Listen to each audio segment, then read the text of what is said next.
أعوذ بالله من الشيطان الرجيم بسم الله الرحمن الرحيم. Continuing with the Tafsir of Surah Al-Mulk, ayahs number 21 to 24 inshallah. Ayah number 21 is Bismillahir Rahmanir Rahim. Amman hadha allazi yarzuqukum in amsaka rizqahu bal lajju fi atuwwin wa nafur. Translation: Or is there any that could provide you with sustenance if he should withhold his provision from you? Nay, but they stubbornly persist in their arrogance and in their headlong flight or aversion from him. So the first part of the ayah is Amman hadha allazi yarzuqukum in amsaka rizqahu. Allah says, is there anyone who could provide you with sustenance, with rizq, if Allah would withhold his provisions? This rizq does not mean just food, but food is an important aspect of it. So our nutrition is an important aspect of it. Rizq in Arabic means provision. So everything that Allah has provided, food and water included, is rizq. The importance is, in Quran, Allah Ta'ala mentions it again and again and again, that it is a great blessing of Allah that human beings are provided everything which is essential to their existence and their growth, no matter where they are in the world. So if they are in the ice-clad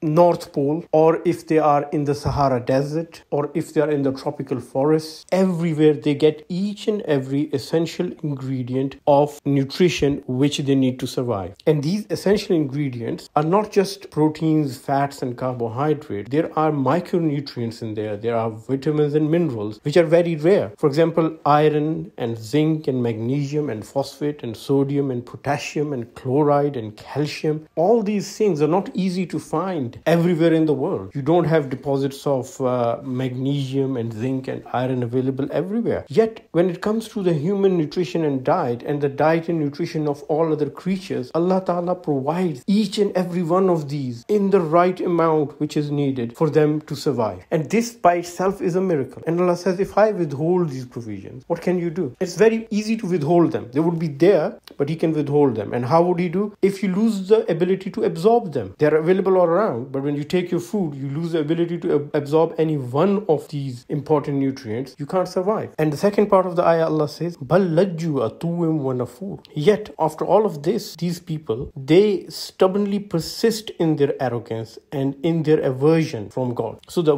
three words used here is lajju, atuwwin, and nafur. Lajju means to persist, and it is persisting stubbornly in an extreme argument. So if you are having an argument, you explode and you're stubborn and you shout and you scream and you're not going to hear anything of reason. That is known as lajju. So Allah Ta'ala says that these people, even when you give them these signs and you give them these evidences, they stubbornly persist on the one point agenda they have of denying the truth, and they refuse to budge from it. The second part is, what are they persisting in? They're persisting in atuwin. Atu is arrogance, rebellion, pride. But most importantly, it is crossing the limits in arrogance. So if you have an arrogant behavior and you are willing to cross all limits, you do not recognize any limits, that is known as atu. And this is like sort of a fighting or aggressive attitude. And nafur is running away in aversion. So when you have hatred for something, so much so that you run away from it, you have aversion for something, that is known as nafur or nafra. So this is a flight mechanism. So what Allah is saying here is that they are stubbornly either fighting or running away. So when they are given the evidences of existence of God and the message of God, they are so stubborn, they either stand and fight without any reason, and they are not listening to logic. They are exploding in argument, they're extreme in their argument, they would not listen to reasoning, or they run away with aversion and hatred. And what kind of behavior is this? Is this a behavior becoming of a human being? The next ayah is going to address that. So the next ayah says, أَفَمَنْ يَمْشِي مُكِبًّا عَلَى وَجْهِهِ أَهْدَى أَمَّنْ يَمْشِي سَوِيًّا عَلَى صِرَاطٍ مُسْتَقِيمٍ. But then is he who goes along with his face close to the ground, better guided, than that walks upright on a straight path. In this, Allah Ta'ala is describing two types of creatures. So one type is the creature which walks upright, straight, on a straight path. The only creature made by Allah on this planet who can walk upright is human beings. All other creatures, they are not able to walk upright. This this is one distinction we have. And if anyone even comes from outer space and looks at this planet, they're going to spot the human being first and say, this species, this creature is different from all others. It walks upright. There are other creatures which can stand up on 2 feet. Monkeys do that, and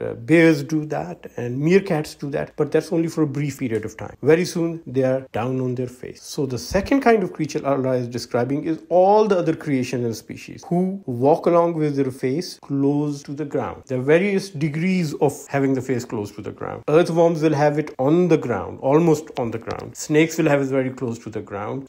Horses and cows and monkeys and bears and meerkats, they would have it a bit above from the ground, but they're all looking down. So that is firstly the description, how Allah has made human beings very different from other creatures. The second thing is, there is a deeper meaning to it, that people who are having, or creatures who are having their face down towards the ground, what are they doing? They're focused on the here and now. So their focus is on the immediate task, on the path which they're following. There's no overview, there is no wider sight, and they're just going from day to day survival. And Allah is saying this is the difference between the human beings and the other creatures. The most important difference is, any animal who's been on this planet for tens of millions or hundreds of millions of years, they wake up in the morning, they go out looking for food, they have food, if they get a chance they reproduce, they come back and they sleep. They wake up the next day, food, survival, reproduction, if possible, go back to sleep. What are they doing? They have got a narrow focus. The whole purpose of their life is to exist, to live and survive. Human beings are very different from it. Human beings don't just survive. They plan, they investigate, they explore, they make new things, they make houses, they make cars, roads, aeroplanes and submarines. They go into space, they have technology, they have mobile phones. How is it all possible for human beings? Why have other animals not achieved it? And why has human beings achieved it over thousands of years? One big difference, provision, rizq from Allah. All other animals every day have to go out looking for food. Human beings, Allah has taught them the skill of agriculture. We can grow food and store it for years. You can have years of provisions available. You can store the grain and then you're free. You have the luxury of time. And where did it all come from? This is all from Allah. Amman hazal lazi yarzuqukum. Allah is the one who taught you this method of getting the food. And look at the human societies who do not have this ability of storing the food. What do?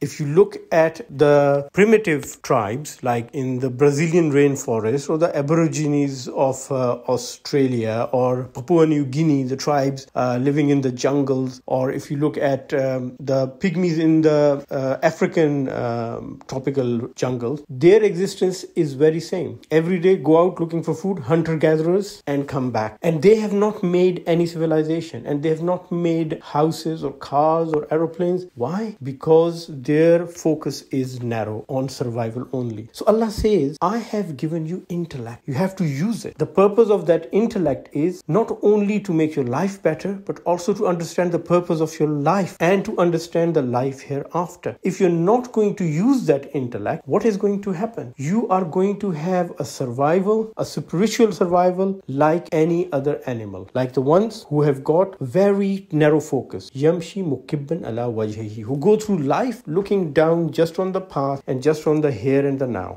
Now, at this point, a question arises. How has Allah made us different? What are the qualities that we have that those animals don't have? They have the same qualities, don't they? They have many of the capabilities that we have. So how has God made us different, that He has different expectations from us? And subhanAllah, the next ayah, Allah is answering the very same question. Qul huwallazi ansha'akum wa ja'ala lakumus sama wal absara wal af'ida qalilan ma tashkurun. Say, God is He who has brought you all into being and has endowed you with hearing and sights and passionate hearts. Yet how seldom are you grateful? So 4 things Allah has talked about. Number 1, ansha'akum, bringing you into being. But ansha'a means to make you youthful and to make you grow, to enable someone to rise and mature. It's not just khalakakum. Khalakakum is to create. This is ansha'akum. Allah says that He has made human beings grow, youthful and strong. strong are we that we now control the whole planet. There's no creature on the planet which can compete with us. And look at us, we've got nothing. We've got no claws, we've got no sharp, we can't run like a cheetah, we can't climb rocks and trees like monkeys, yet we are controlling everything in this planet. We're not like a lion or a tiger, we're not like a leopard or an elephant, we're not like the sharks, yet even we're controlling the seas, we're controlling the land, we are controlling the air. Is it our qualities? No, it is a blessing of Allah that such a weak creature, which would normally be walking drumsticks of food for any other carnivorous, Allah has given us ansha'akum, strength, youth, growth, maturity, and ability to rise above all the other species. And how did He make us achieve those things? 3 qualities He's given us. Sama, which means ability to hear. Well, many animals have the ability to hear, fine. Absar, which means ability to see, sight. Now, basar is single, to see. Absar means plural, ability to see in a plural sense. And there's an importance to it. Sama, Allah says one, singular, ability to hear. But absar, He gives the plural, the power of seeing in multitude. We all human beings hear the same thing. If you hear a sound, we all hear the same. But every one of us sees differently. Depends on where you're standing. Your angle of vision is different. And every incidence in life, we perceive it differently. And perception is basira. Insight is basira. So Allah Ta'ala is describing that your hearing is the same, but the way you see things is different for every one of you.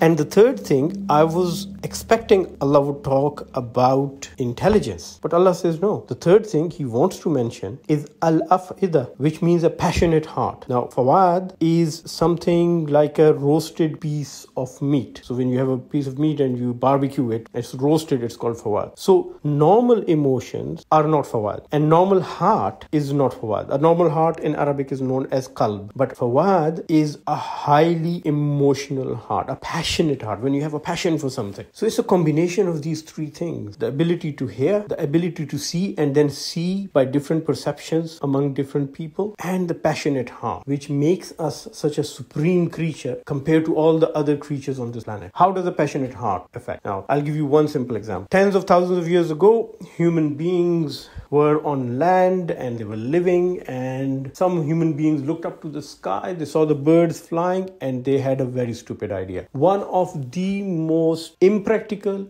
dumb, impossible ideas. They wished to fly. There's no way human beings could fly. They have no wings. They've got no capabilities. They can't even run fast enough. They can't even dive deep into the water. And they are not made to fly. I mean, dinosaurs stayed for hundreds of millions of years. They did not fly. But human beings had this quality of a passionate heart. And they had the quality to listen and to see and have different perceptions. So they started to make observations, and information was exchanged from one generation to another within the same generation. And they had a passion that we want to fly. And one day we are going to fly. Over thousands of years, people tried many things. They tried gliders, they tried wings. And eventually, with that passionate heart, they achieved flying. And within 100 years of the Wright brothers making the first aeroplane, humans were flying like no creature has ever flown. We were sitting in these cabins made of metal on seats with tables in front of us and food and TV playing and music blaring out of the stereos and flying at 30,000-40,000 feet. And the birds, which have been there for millions of years, at least 67 million years they've been around, they would be looking at us and saying like, wow, look at that. That's flying with style. We didn't achieve it. We are the creatures which are supposed to fly, but we've never achieved it the way these creatures have achieved. And this is the passionate heart Allah is talking about. The passion which makes the impossible possible. And that passion